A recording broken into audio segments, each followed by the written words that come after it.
Abra sua Bíblia na primeira carta de Pedro, capítulo 2.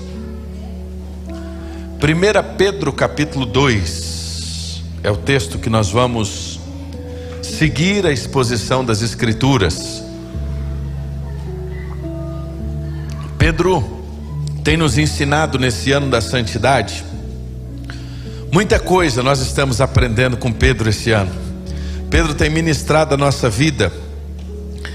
E esse ano Deus tem falado conosco sobre ser santo, ser separado, uma igreja como uma igreja separada pelo Senhor. E nós esse ano temos vivido isso. E desde o primeiro domingo nós começamos a exposição bíblica na primeira carta de Pedro. E nós vamos ficar ainda algumas semanas estudando esta carta. Nós temos por costume expor as Escrituras de maneira simultânea, sequente, subsequente. Isso tem nos permitido conhecer muito sobre a palavra, porque nos permite entrar domingo após domingo estudando o texto da Bíblia. E a Bíblia é a palavra de Deus. Nos últimos domingos, domingo passado de maneira especial, nós tivemos uma interrupção, porque foi o domingo em que o pastor Gilberto nos trouxe a palavra no aniversário da igreja. Nós não estávamos aqui, então foi uma palavra extraordinária, muito preciosa para o nosso aniversário. E naquele momento então nós interrompemos a série. Mas no domingo anterior o pastor Josimar falou dos versículos de 4 a 11, falando sobre a igreja, um povo separado como povo. Nós temos partido da palavra santo, que quer dizer separado, e a cada domingo a gente tem entendido isso. A palavra santo no contexto das Escrituras é separado. Seja santo, seja separado. É isso que a Bíblia nos ensina desde o Antigo Testamento, quando a gente vê o próprio Deus falando com o seu povo ali em Levítico: sejam santos porque o vosso Deus é santo. E nós aprendemos sobre isso. Nós vimos que a razão de nós sermos santos, e aí uma coisa que a gente aprendeu: santidade não é de fora para dentro, santidade é de dentro para fora. Santidade será fruto da minha experiência com Deus. Quanto mais eu conheço a Deus, mais santo eu me torno. Não tenho condições de mim mesmo de ser santo. Santidade é fruto daquilo que Deus faz em mim, de dentro para fora. É a ação do Espírito Santo. E o Espírito Santo vai me convencendo do pecado, da justiça e do juízo, e a minha vida vai sendo transformada. Transformação. Salvação é um ato, e a gente não pode confundir isso. Salvação é o ato que a gente crê em Jesus. É o ato que a gente o reconhece como Senhor e Salvador da nossa vida. É quando a gente reconhece que Jesus morreu em nosso lugar. Isso é a salvação. Ali nós recebemos a redenção humana. O preço que nós deveríamos pagar na cruz do Calvário, Cristo pagou por nós. Isso é de graça. Por isso Paulo vai dizer: pela graça sois salvos mediante a fé. Isso não vem de vós, é um dom de Deus, e não vem das obras para que ninguém se glorie. É por isso que nós não trabalhamos pela nossa salvação. Se você em algum momento usou essa expressão, eu preciso lhe dizer que biblicamente essa expressão é errada. Por quê? Porque eu não trabalho para ser salvo. Salvação é presente de Deus para a minha vida. É graça. Graça é favor imerecido. Ou seja, eu não trabalho para ser salvo, mas Jesus já fez todo o trabalho para que eu pudesse ser salvo. E esse trabalho foi feito aonde? Na cruz. Quando Ele deu a sua vida na cruz por nós. Só que salvação é um ato, santificação é um processo. Santificação é a busca de todos os dias ser mais parecidos com Jesus. A santificação só vai terminar dia em que nós formos para a glória. Aí nós vamos viver a glorificação. É o que a Bíblia diz, que quando Cristo voltar, e isso pode acontecer de duas maneiras: quando Cristo voltar, nós encontraremos com Ele nas nuvens, e a Bíblia diz que nós vamos receber um novo corpo, um corpo glorificado, aonde já não haverá mais pecado. Ou Ele nos chamando para estar com Ele. Nosso anseio é que a gente possa encontrar com Ele nas nuvens com poder e glória. Mas até lá, até esse dia acontecer, irmão Evaldo, nós vamos aqui, de glória em glória, como Paulo diz. Nós vamos sendo aperfeiçoados. Nós vivemos um processo, e nesse processo Deus vai trabalhando conosco. E o que a santidade, o ser separado vai nos levar? Vai nos levar a sermos mais parecidos com Jesus. Qual é o nosso desafio? Sermos parecidos com Jesus. Qual é o nosso objetivo diário? Sermos parecidos com Jesus. Qual é o objetivo final da nossa vida? Sermos parecidos com Jesus. E aí nós vimos que a razão pela qual nós queremos ser santos é porque Ele pagou um alto preço por nós. E esse preço não foi de prata, não foi de ouro, mas foi de sangue. Nós aprendemos isso. E aí nós vimos na semana retrasada que Ele elegeu um povo. Interessante isso. Ele elegeu a igreja. E aí eu disse aos irmãos hoje no primeiro culto que nós vamos pegar aí um tempo desse na escola bíblica para a gente falar de eleição.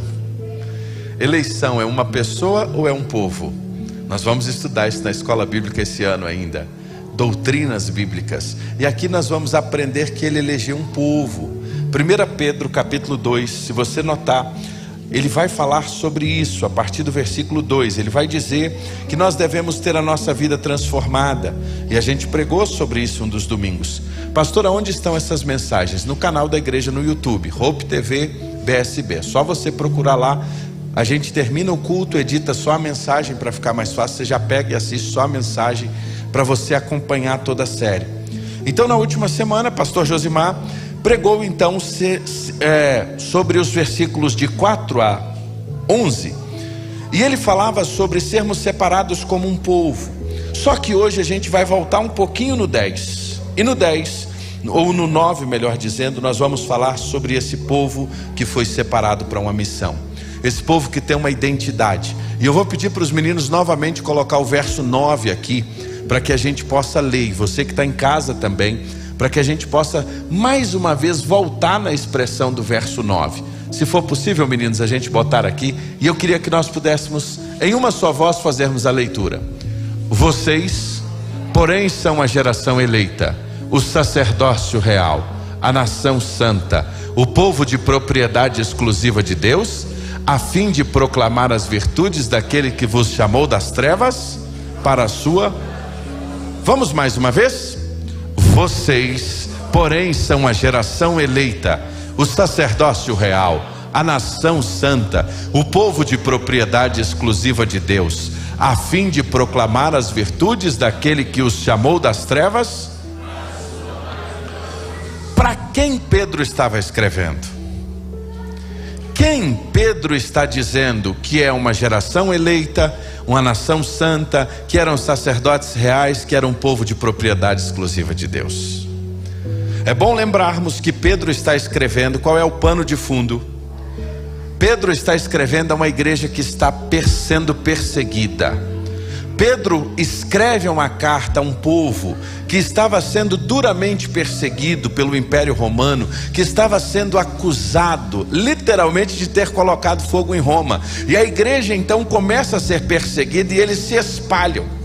Eles se espalham em diversos lugares. E agora Pedro está escrevendo a esta igreja, trazendo uma palavra de encorajamento, como nós vimos desde o capítulo 1. E Pedro começa dizendo: eu estou escrevendo aos escolhidos, aqueles estrangeiros que estão na Galácia, na Capadócia, na Ásia, na Bitínia.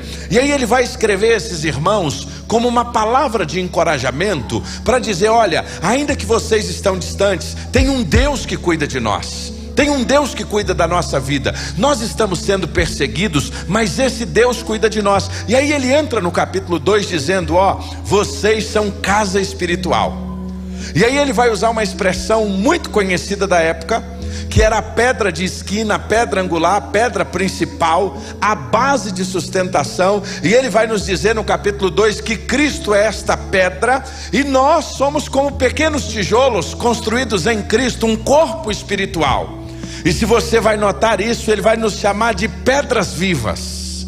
Pedro vai dizer: vocês são pedras vivas, com as quais um templo espiritual está sendo edificado. Pastor Josimar nos deu uma aula sobre isso. Que templo é esse? É a igreja, somos nós.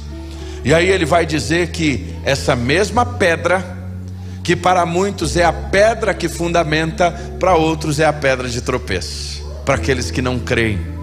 E aí, depois de Pedro fazer esse arrazoado, Pedro então vai mostrar a esses irmãos agora algo muito importante.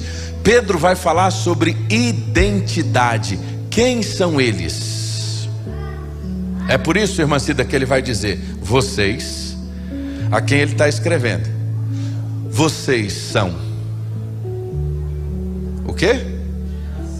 Eleita, sacerdócio, nação santa, povo de propriedade.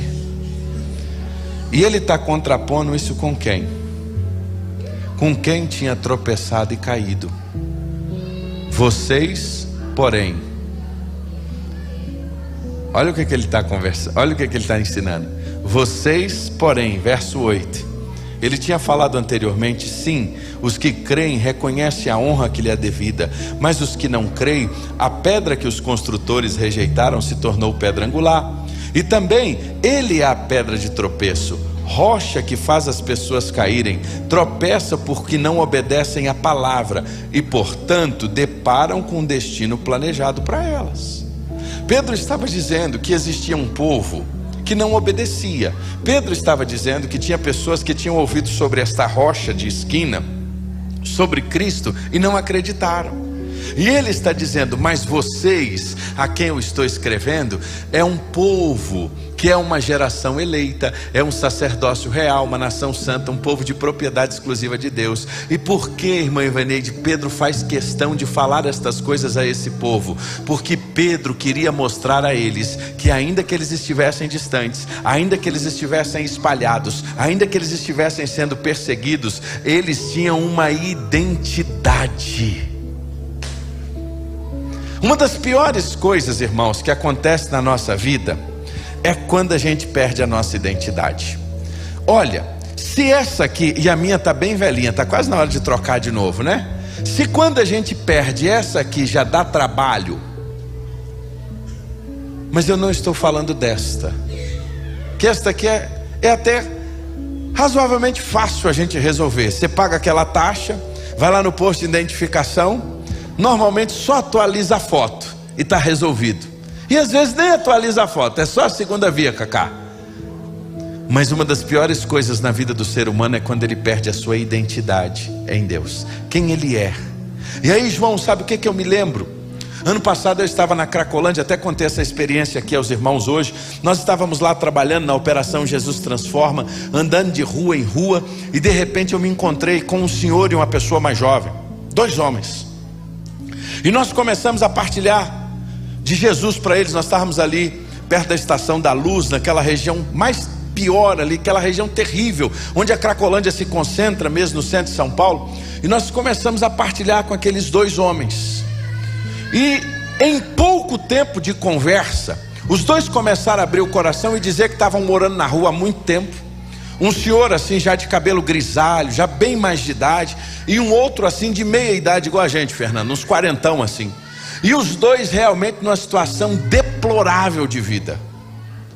Mas o pior daquela conversa foi descobrir, do meio para o fim, que ali era um pai e filho. Como doeu meu coração. Aquele pai e aquele filho tinham perdido a identidade. Estavam comendo lixo, morando na rua, vivendo uma situação, Carlos, deplorável. Quando a gente perde a nossa identidade em Deus, irmãos, a gente perde o rumo da vida, a gente perde direção, a gente perde orientação. Porque identidade é muito mais do que identificação. Identidade é quem nós somos.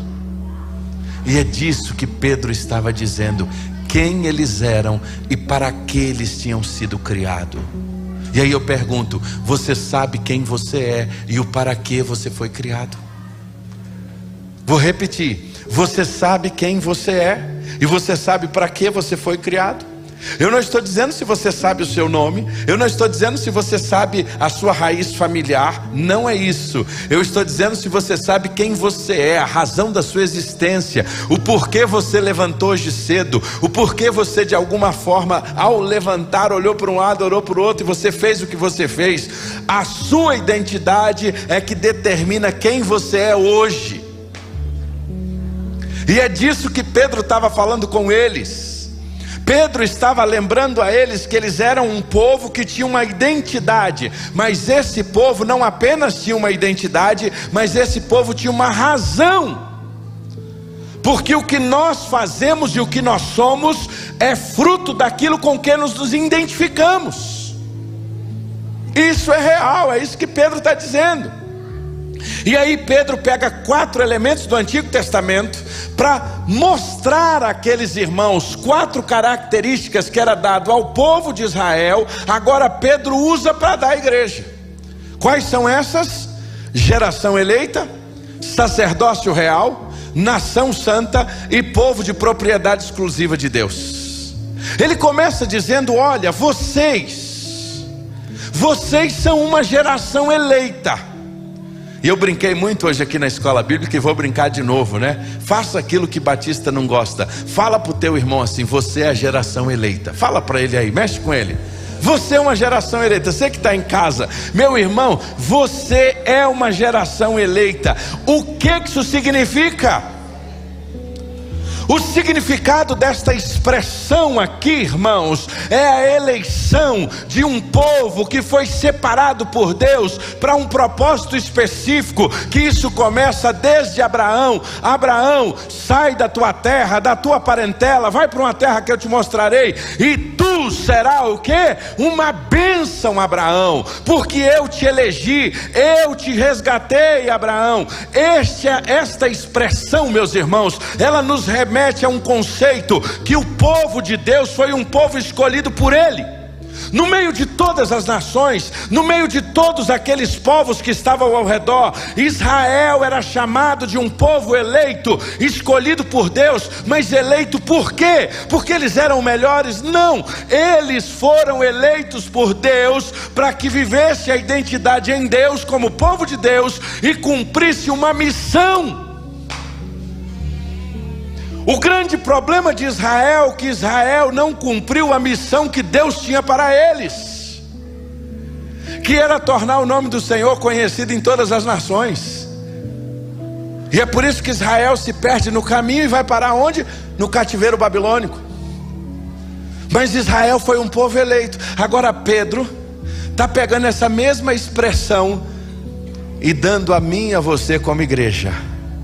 A igreja é eleita, um povo eleito. Pedro aplica a mesma ideia à igreja, mostrando que todos os cristãos, independente do tempo, independente da época, independente da etnia, meus irmãos, isso aqui é maravilhoso. Todo aquele que crê, ele faz parte dessa geração eleita, porque a eleição aqui não é relacionada a uma pessoa, a eleição aqui é relacionada a um povo. Que povo é esse? A igreja, a todo aquele que crê. E aí Pedro está agora pegando essa mesma expressão e dizendo: vocês são eleitos, ou seja, vocês têm uma vocação divina, são amados e chamados por Deus, foram eleitos para um propósito específico. Henrique, você já pensou? Você foi eleito por Deus. Olha que coisa extraordinária. Olha, Juvaldir, isso não é pouca coisa não, Juvaldir. Eleição, um povo eleito. E ele não para por aí. Uma geração eleita, mas nós somos o quê? Pedro puxa uma expressão que era muito comum entre os judeus. Na religião judaica, uma das figuras centrais era o sacerdote. E qual era o papel do sacerdote? Aqui está o templo, e no templo tinha os santos dos santos, e o que separava o santo dos santos das demais partes do templo era uma cortina, porque no santo dos santos o que tinha lá dentro? A arca da aliança. E o que estava dentro da arca da aliança? As tábuas da lei. E as tábuas da lei representavam a presença de Deus. Então quem estava no santo dos santos, o sacerdote, ele adentrava ao santo dos santos, e adentrava até com uma corda na cintura, porque aquele lugar é santo, e se ele não entrasse com a sua vida limpa diante de Deus, ele poderia ser fulminado. Ele tinha a sua hora para entrar, o seu tempo de serviço, e ele vinha e ele partilhava com outros sacerdotes essa oportunidade de adentrar ao santo dos santos. Aí agora Pedro vem e diz assim: vocês são sacerdotes, vocês são sacerdócio real. Por que ele está dizendo isso, irmã Elisângela? Simples, porque na hora, João, que Cristo morreu em nosso lugar, o véu que separava o santo dos santos foi o quê? Rasgado. E quando o véu se rasga, agora todos nós temos acesso livre a Deus. Você não precisa de mais um homem para ser intermediário entre você e Deus. Você não precisa de ninguém que seja o seu intermediário entre você e Deus, porque Cristo, sumo sacerdote, Ele no seu sacrifício uma vez por todas fez esse acesso livre do homem a Deus. O que ele está dizendo? Agora, um homem como eu e como você, pecador, podemos entrar na presença de Deus por meio de Jesus, meus irmãos. É por isso que ele está dizendo: vocês agora são um sacerdócio real. E é interessante que ele não diz só apenas assim: vocês são um sacerdócio. Ele diz, Tião, sacerdócio real. Por quê? Porque nós tivemos por meio de Jesus o Rei dos Reis, o Senhor dos Senhores. Não é um sacerdote comum, mas é digno, pois foi estabelecido por Cristo, o Rei dos Reis. O crente não só serve a Deus, meus irmãos, mas agora nós temos a oportunidade de ir diante da presença dele, mas também nós seremos instrumentos para levar outros à presença dele. Olha que interessante. Geração eleita, sacerdócio real. E aí o que ele vai dizer? Que nós somos o quê? Nação? Aqui a palavra santa, irmãos, ela é usada para descrever algo que foi separado. E Israel tinha sido separado dos outros povos. Interessante isso. Por isso que Deus deu uma série de orientações para que eles não se misturassem. Agora olha o quanto isso é profundo. Igreja de Jesus, você é uma nação santa. E o que ele está dizendo, irmão Marcos? Que a igreja também precisa ser um povo separado, irmãos. A igreja é um povo separado do mundo. A igreja é um povo separado daquilo que de fato o mundo quer nos oferecer. A igreja precisa agir de forma diferente. Pedro agora aplica a mesma designação à igreja, ensinando que os cristãos são chamados para viver em santidade, separados do pecado, dedicados ao serviço do Senhor. É impossível ser igreja e amar o mundo. É isso que Pedro está dizendo. Na nossa decisão com Jesus, nós precisamos decidir em servir a Jesus e romper com o mundo. Ou nós vivemos nas trevas, ou nós andamos na luz. Não dá para andar nas trevas ou nas luzes. Não, a mesma fonte não pode prover bênção e maldição. A mesma boca não pode abençoar e amaldiçoar. Não tem como viver uma coisa e a outra. Nós precisamos em Deus viver aquilo que Deus quer de nós. E o que Deus quer de nós? Qual é o chamado de Deus para a nossa vida? Sermos um povo santo, um povo separado, uma nação santa. E aí ele termina dizendo: de propriedade exclusiva. O povo de Israel era exclusivos de Deus. E olha que interessante, ele está usando essa mesma expressão para dizer que a igreja é composta por crentes em Cristo, pertencentes a Deus, e nós não somos mais do mundo, mas nós somos de Deus. Olha que coisa linda, nós fomos separados. Agora, para que essas características? Para que essa identidade? Porque nós somos uma geração eleita, um sacerdócio real, uma nação santa, um povo de propriedade exclusiva de Deus. Só para a gente sentar aqui numa cadeira boa, falar assim: eu tenho a salvação, seremos um crentes salvos. E eu até brinquei hoje, o crente 3S, salvo, sentado e satisfeito. Olha que coisa boa, temos agora a salvação, está tudo bem conosco, está tudo bem com os nossos filhos, vamos ficar quietinho. É para isso? Não. Ele diz que nós temos essa identidade, a fim de quê? O que ele diz aí?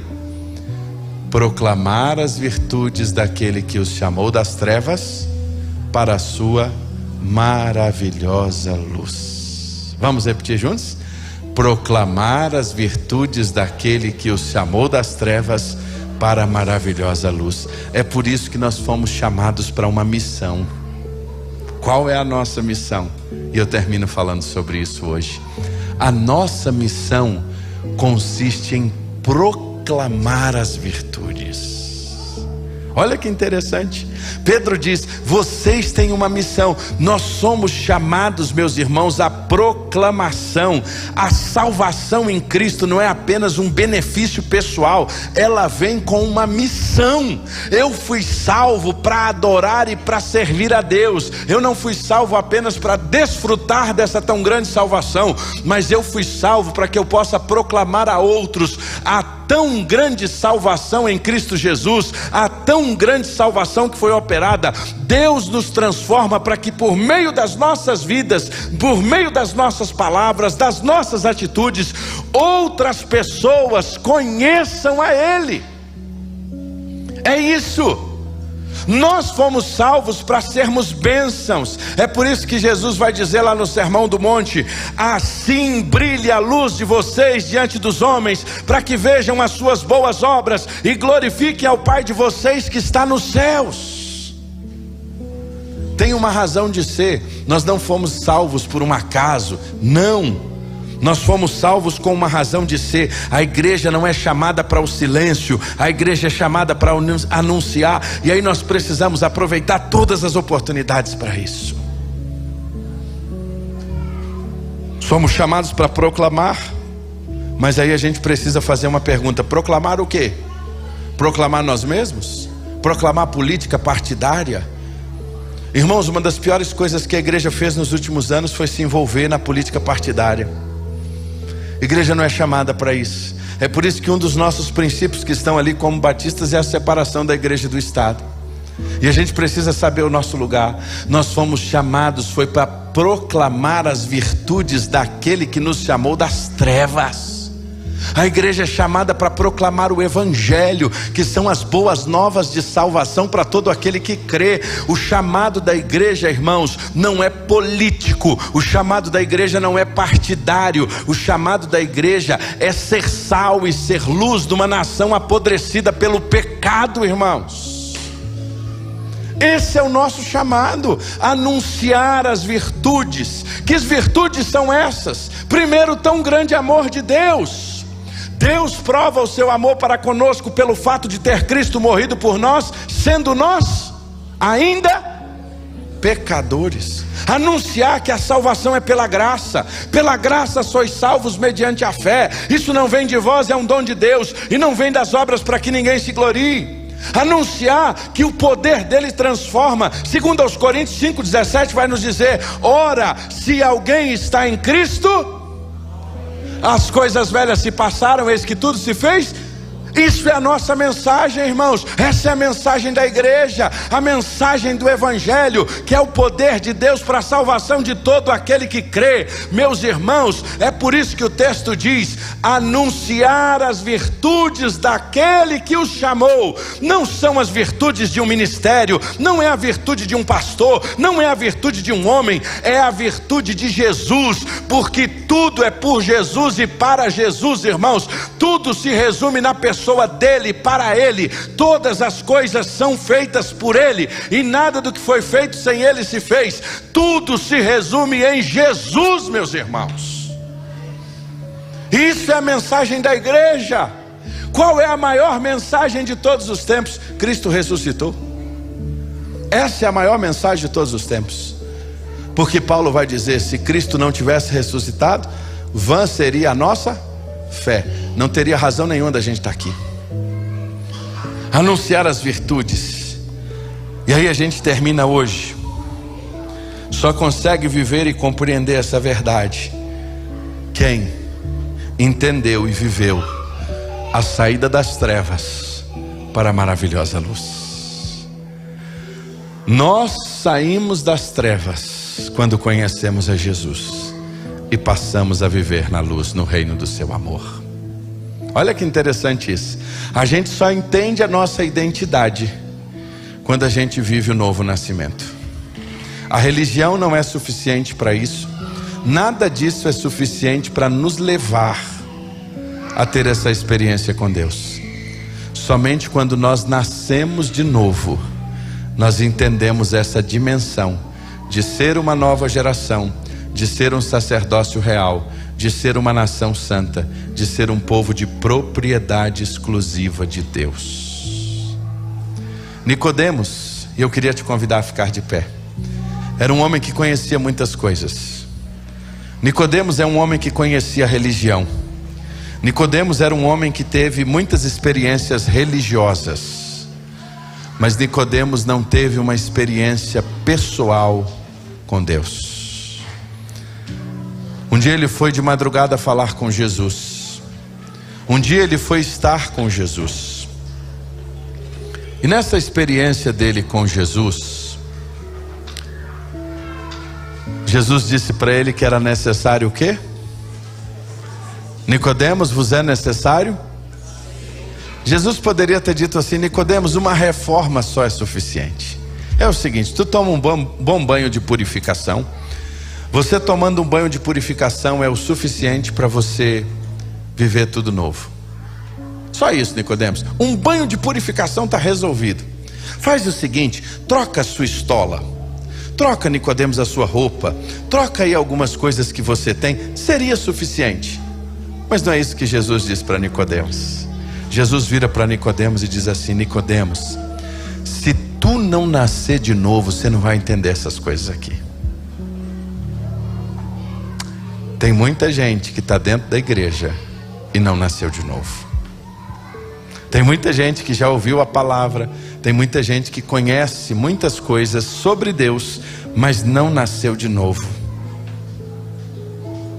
Vos é necessário nascer de novo, sair das trevas para a luz. Porque dia que isso acontece, nós entendemos quem nós somos em Deus, a nossa identidade. Qual é a nossa identidade? Geração eleita, sacerdócio real, nação santa, povo de propriedade exclusiva de Deus. Para quê? Só para dizer: ah, olha aqui para mim, sou filho de Deus. Não, não é só para isso. É para anunciar as virtudes daquele que nos chamou. É para anunciar a sua palavra a outros. Nós estamos começando um ciclo, irmãos, um ano. E eu te pergunto, para quem você já anunciou as virtudes daquele que te chamou? Para quem você já compartilhou o evangelho? Com quem você já partilhou a palavra de Deus? Quem são as pessoas que você tem orado, pedido a Deus a oportunidade para você ser instrumento de Deus na vida delas? Quem são as pessoas que você tem clamado a Deus para dizer: Jesus, eu quero ganhar almas para ti. Jesus, eu quero ser um instrumento nas tuas mãos esse ano. Jesus, eu quero abrir a minha casa para um PGM. Jesus, eu quero abrir lá a minha casa. Eu quero partilhar, Pai, a minha casa para que pessoas sejam abençoadas. Quando foi que você falou de Jesus para alguém? Qual foi a última vez que você falou das virtudes daquele que te chamou das trevas para a luz? Qual foi a última vez? É disso que Jesus está nos falando. É para Ele, por Ele. Eu quero te convidar a cantar essa canção. E ao término dessa canção nós vamos orar. Nós vamos adorar ao Senhor.